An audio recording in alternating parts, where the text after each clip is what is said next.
warahmatullahi wabarakatuh. Saya Faisal Satunisa, NIM 22403016 dari kelompok 6. Di sini saya akan menjelaskan tentang Global Information System and Market Research.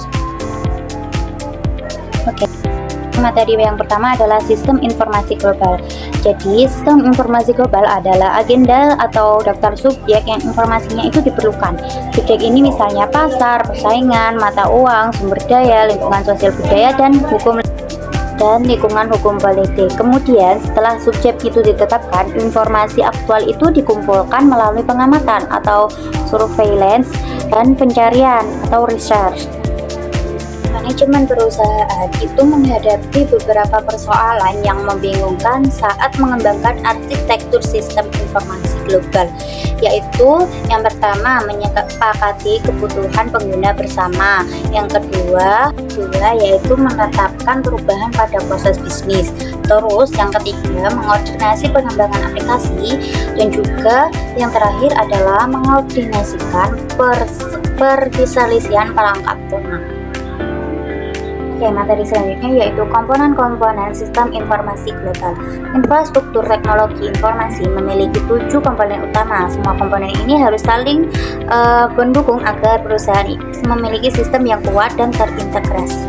Antaranya yaitu platform perangkat keras komputer, yang kedua platform sistem operasi, yang ketiga aplikasi perangkat lunak enterprise, yang selanjutnya pengelolaan penyimpanan data, jaringan dan telekomunikasi, terus platform, terus layanan, kemudian komponen yang terakhir yaitu layanan konsultasi dan integrasi utama. Selanjutnya, materi selanjutnya yaitu pentingnya sistem informasi dalam riset pasar. Riset adalah kegiatan sistematis untuk mengumpulkan, mengolah, dan menganalisis data tentang konsumen, pesaing, dan kondisi pasar. Di era digital, sistem informasi menjadi alat utama yang membuat sistem pasar lebih cepat, akurat, dan berguna untuk pengambilan keputusan. Beberapa poin pentingnya sistem informasi dalam riset pasar. Yang pertama, mempercepat pengumpulan dan analisis data. Yang kedua, memberikan data yang lebih akurat dan terukur. Ketiga, memudahkan segmentasi dan pemahaman perilaku konsumen.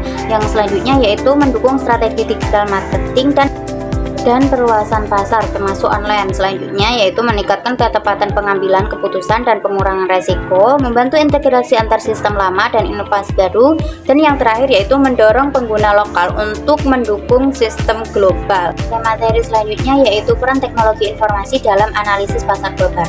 Teknologi informasi memiliki peran yang sangat krusial dalam analisis pasar global. Di era digital ini, bisnis tidak lagi terbatas oleh batasan geografis. Teknologi informasi memungkinkan perusahaan untuk menjangkau, memahami, berinteraksi dengan pasar di seluruh dunia dengan cara yang lebih efisien dan akurat daripada sebelumnya. Peran-perannya yaitu mengumpulkan data dan analisis data pasar. Teknologi informasi memungkinkan pengumpulan data pasar dalam jumlah besar dan berat.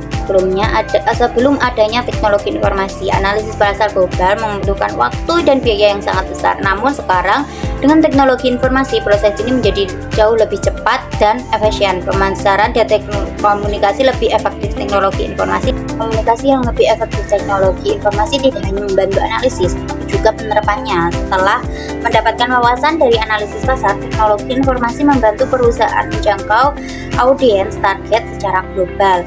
Selanjutnya yaitu tantangan dan hambatan dalam pemanfaatan sistem informasi global. Yang pertama, tantangan teknis. Yang kedua, tantangan ekonomi. Ketiga, tantangan sosial dan budaya. Yang keempat, tantangan hukum dan regulasi. Yang kelima, tantangan manajerial. Selanjutnya, global terhadap keputusan bisnis. Pengambilan keputusan yang lebih tepat dan cepat itu dengan adanya sistem informasi global.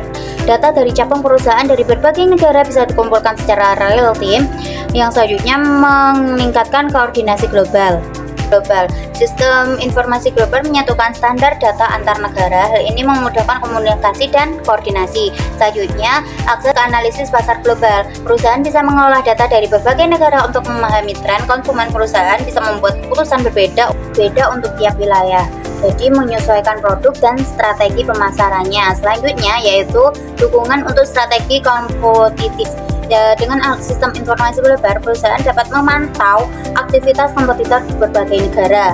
memutuskan apakah perlu mempercepat ekspansi atau memperkuat promosi di pasar lain agar lebih kuat. Sekian pemaparan materi dari saya, kurang lebihnya saya mohon maaf. Wassalamualaikum warahmatullahi wabarakatuh.